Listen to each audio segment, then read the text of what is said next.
बारिश इतनी तेज थी कि सामने की सड़क तक साफ नहीं दिख रही थी। काली लिमोजिन हाईवे पर फिसलती जा रही थी और पीछे सीट पर बैठा था ईथन श्रॉफ। सिर्फ 22 साल की उम्र में पूरा देश उसे जानता था। सबसे यंग बिलियनर, सबसे पावरफुल है और सबसे बड़ा इडियट। क्योंकि जिस लड़की के पीछे उसने अपनी पूरी जिंदगी बर्बाद कर दी थी, वो अभी उसके सामने बैठी थी, फोन पर हंसते हुए। ईथन, ऑनेस्टली तुम बहुत क्लिंगी हो गए हो, एलिना वेल्स ने बोर्ड एक्सप्रेशन के साथ कहा। उसकी आवाज में वो सॉफ्टनेस नहीं थी जो किसी प्यार करने वाले इंसान में होती है, बस इरिटेशन थी। लेकिन ईथन फिर भी मुस्कुराया। मैं बस तुम्हें सेफ रखना चाहता हूं। एलिना ने आंखें घुमाई। प्लीज, तुम मुझे खरीद नहीं सकते। ये लाइन ईथन ने 1000 बार सुनी थी। फिर भी हर बार उसे लगता था शायद इस बार वो बदल जाएगी, शायद इस बार वो उसे प्यार करेगी। लेकिन तभी ट्रक हॉर्न, एक तेज सफेद लाइट। ड्राइवर चिल्लाया, सर। और अगले ही सेकंड बूम, गाड़ी कई बार पलटी, शीशे टूट गए, खून सीट पर फैल गया। ईथन का सिर फट चुका था, उसकी सांसें टूट रही थी। और उसी हालत में उसने देखा एलिना सबसे पहले क्या कर रही थी। रो रही थी? नहीं। उसने कांपते हाथों से ईथन का फोन उठाया और किसी को कॉल लगाया। डैड, यस, एक्सीडेंट हो गया। कुछ सेकंड साइलेंस, फिर उसकी आवाज बदली। डोंट वरी, अगर ईथन मर गया तो इनहेरिटेंस का इशू आसान हो जाएगा। ईथन की आंखें धीरे धीरे खैल गई। क्या? एलिना रो भी नहीं रही थी, वो खुश थी। और तभी पीछे का दूर खुला। बारिश के बीच एक लड़की भागती हुई आई। लॉन्ग ब्लैक कोट, भीगे हुए बाल, कांपती सांसें। सोफिया यांग, दुनिया के सबसे पावरफुल बिजनेस एम्पायर की बेटी। वो लड़की जिसे ईथन ने सालों तक इग्नोर किया था। सोफिया ने ईथन का सिर अपनी गोद में रखा। उसकी आंखों में आंसू थे। ईथन, प्लीज, प्लीज आंखें बंद मत करो। ईथन शॉक था। वो यहां क्यों थी? उसे कैसे पता चला? और तभी एलिना इरिटेट होकर बोली, सोफिया, ड्रामा बंद करो। सोफिया ने उसकी तरफ ऐसे देखा जैसे पहली बार किसी को सच में हेट किया हो। तुम इंसान भी हो? एलिना हंसी। रिलैक्स, वो वैसे भी मेरे बिना नहीं जी सकता था। ईथन का दिल उसी पल टूट गया। पूरी जिंदगी जिस लड़की के लिए उसने सब छोड़ा, वो कभी उससे प्यार करती ही नहीं थी। और जिस लड़की को उसने हमेशा दूर रखा, वो उसके लिए रो रही थी। उसकी सांसें टूटने लगी, विजन ब्लर होने लगा। और मरने से पहले ईथन ने पहली बार सोफिया को ध्यान से देखा। वो कांप रही थी, सच में टूट चुकी थी, जैसे उसकी दुनिया खत्म हो रही हो। और तभी सोफिया उसके कान के पास झुकी, धीरे से बोली, काश इस बार तुम मुझे चुनते। Darkness, complete darkness. Young master, young master. Ethan की आंखें खुल गई। वो जोर से सांस लेते हुए उठ बैठा। उसका पूरा शरीर पसीने में भीगा था। लेकिन वो हॉस्पिटल में नहीं था, वो अपने पुराने बेडरूम में था। वही ब्लैक एंड गोल्ड लक्सुरी रूम, वही ह्यूज ग्लास विंडोज, वही कैलिफोर्निया मैंशन। ईथन फ्रीज हो गया। ये क्या? तभी एक फैमिलियर आवाज आई, सर, स्कूल के लिए लेट हो रहा है। ईथन ने धीरे धीरे सिर घुमाया।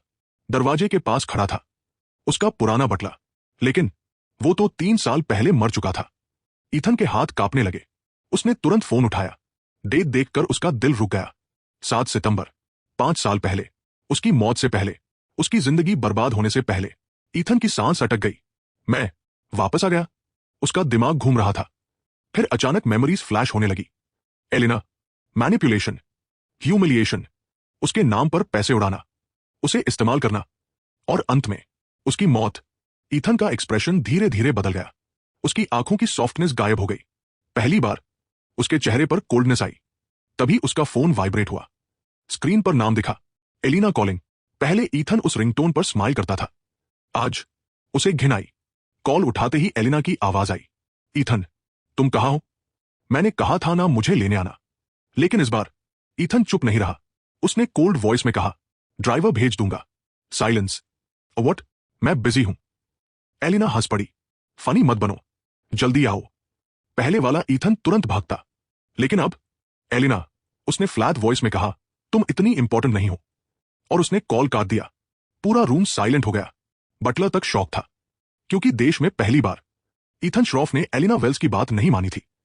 लेकिन असली शॉक अभी बाकी था, क्योंकि उसी पल उसके कमरे का दूसरा फोन बजा। प्राइवेट लाइन, जिस पर सिर्फ फैमिली कॉल करती थी। ईथन ने उठाया। दूसरी तरफ डीप मैच्योर आवाज आई। ईथन, उसका दिल रुक गया। वो आवाज वो कभी भूल नहीं सकता था। सोफिया के पिता, एड्रियन यांग, दुनिया के सबसे डेंजरस बिजनेसमैन में से एक। सोफिया आज कैलिफोर्निया आ रही है, उन्होंने कामली कहा। Take care of her.